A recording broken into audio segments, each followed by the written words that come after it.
In this video I'm going to show you how you're able to go from getting a reply on LinkedIn to getting a booked meeting. Now, in order to do that, there's basically 3 simple steps.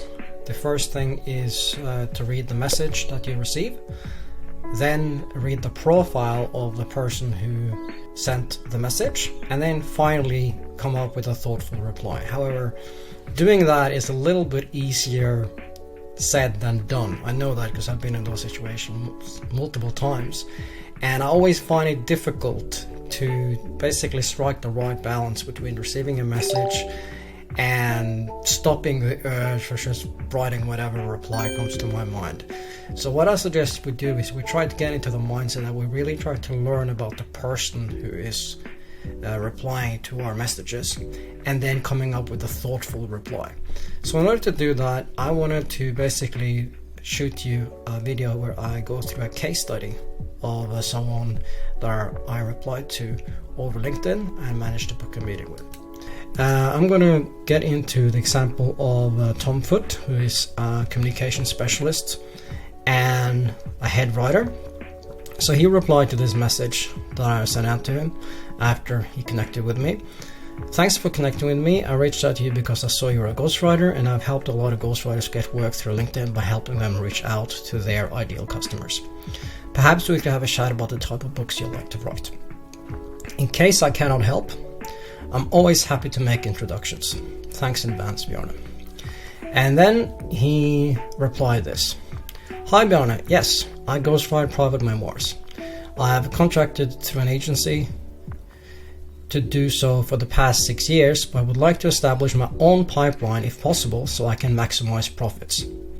I wondered whether you think your company can help with that kind of enterprise. Note these are private memoirs covering life events of individuals as opposed to marketing tools for companies. Thanks kindly. So now here there's a lot of information that we can work with.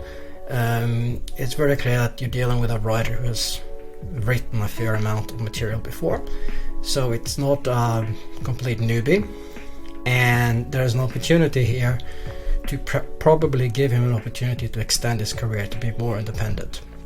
So what we can do after this is to click on Tom Foote here, which would take us to his profile, and we can now read a little bit about him. You see here that he's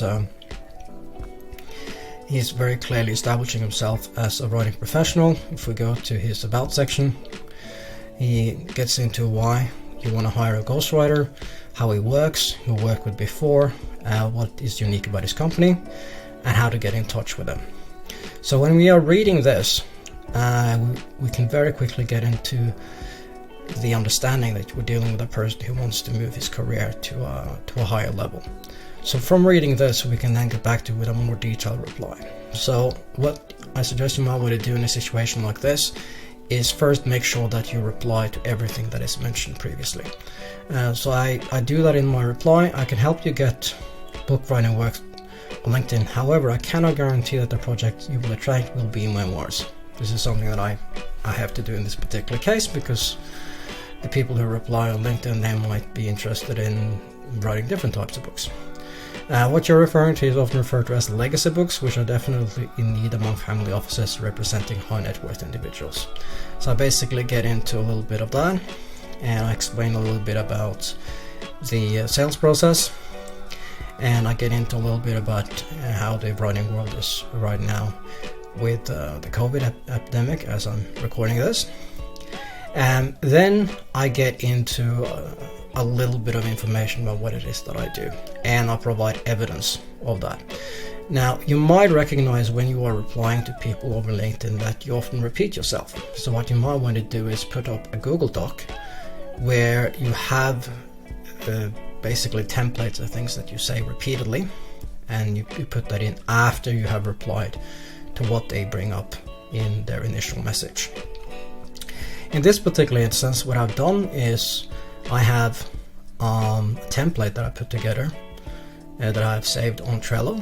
So I basically took this, copied bits of it, and I added that to the bottom of the message here so that he immediately understands that I'm someone who managed to generate the results that he's after in ghostwriting.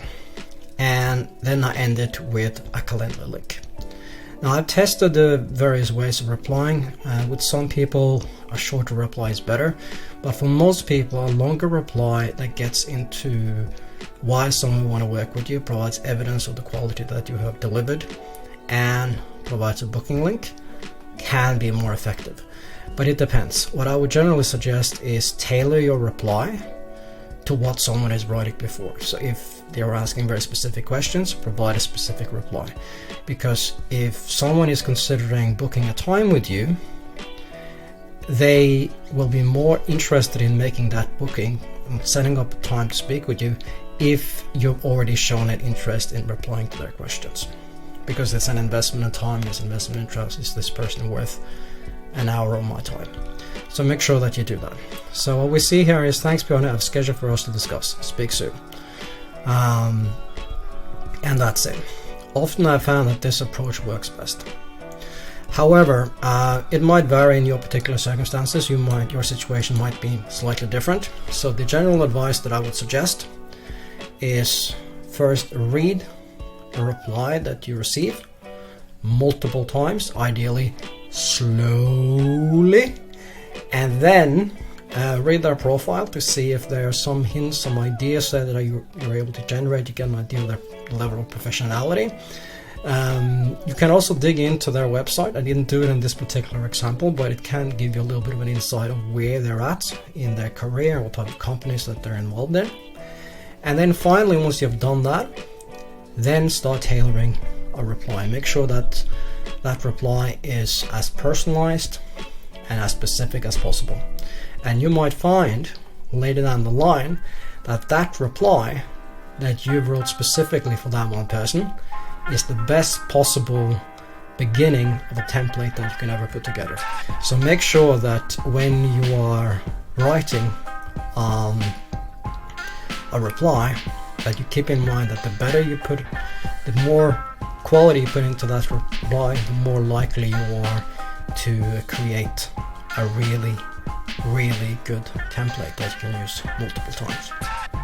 I hope you found that useful, and I'll get back to you with more videos on how you can get business from LinkedIn.